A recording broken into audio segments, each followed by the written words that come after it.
Hi guys, it's me again, Anichima. How have you guys been?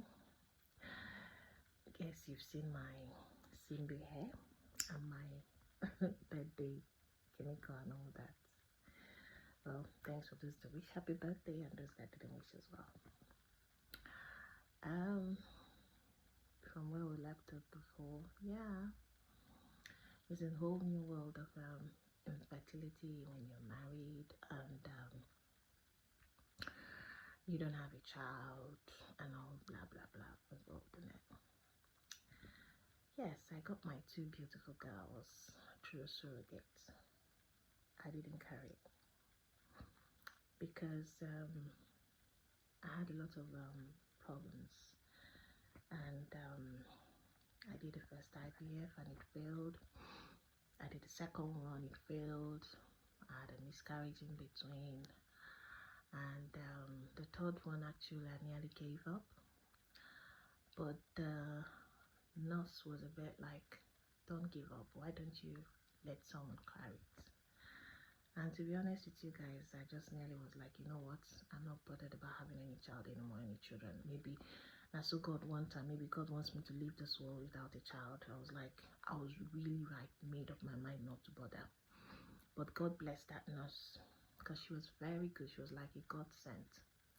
She gave me one last hope and said I should try a surrogate, that it might really work.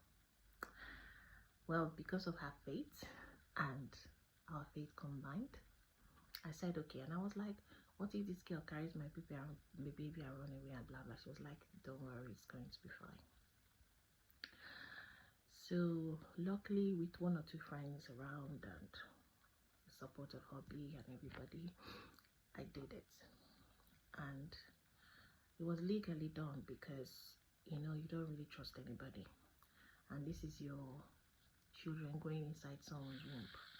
And always, as a surrogate, they always want to give you two, because they said, like the doctors I went to, they said they can't put one child, it has to be two.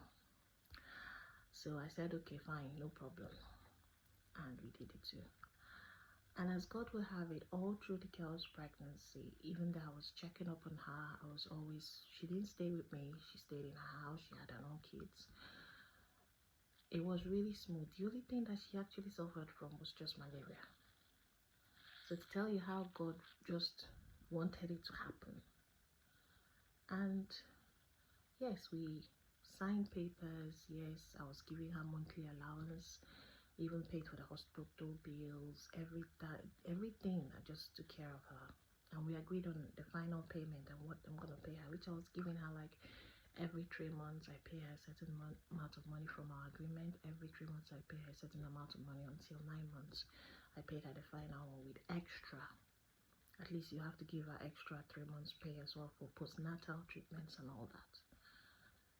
Yeah, it was emotional, it was psychological, but in it all, I learned something that you may give up on something, but once you have somebody by your side supporting you, you can still keep going. And yeah, when a lot of people ask me, oh, why didn't you choose a boy and a girl, why didn't you do that, I'll be like, if you know the state I was in, I just wanted healthy kids. I wasn't bothered about the sex. I was just like, God, give me what you want. Even though, yeah, deep within me, I would have loved to have a boy and a girl, yes, but that wasn't the main thing there.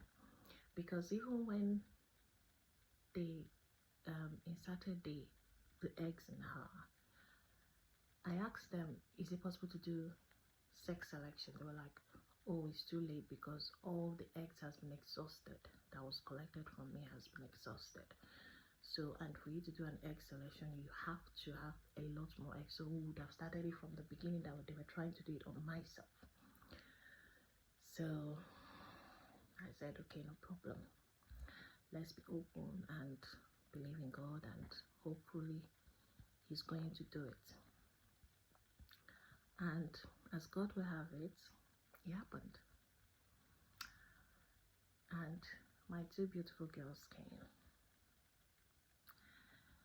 which took a lot of time, money, psychology, everything, because being in UK and doing it in Nigeria, and then being in UK, the person you're doing it with is in Nigeria, you know, that kind of distance and everything. So you have to keep communication very strong.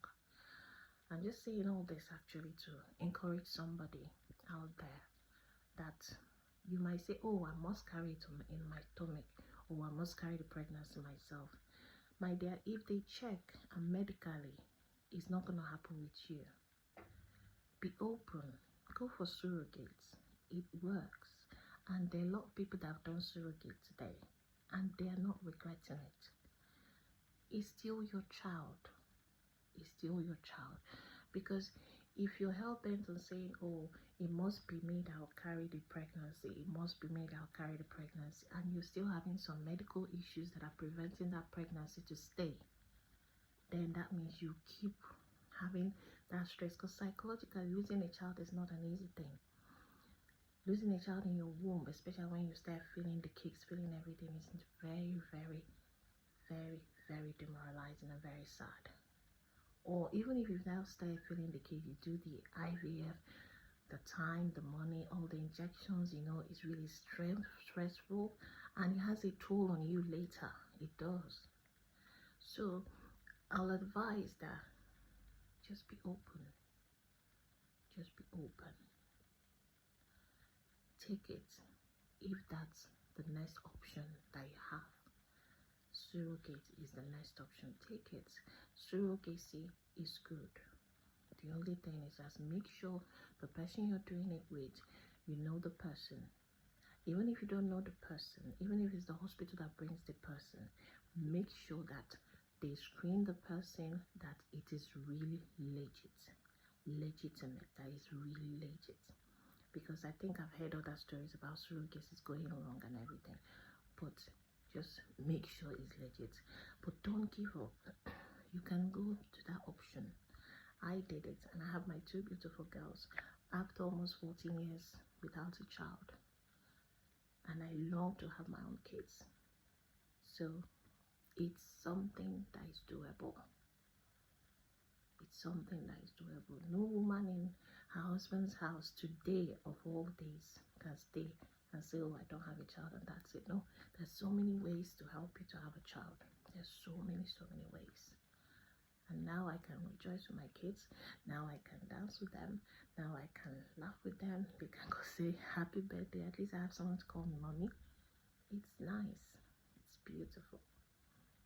So my people, make us think about them. And that woman out there, I'm always praying for you. And I know that God will give you what you want. It took me 14 years, but it will take you not too long to have yours. Thank you, and see you again.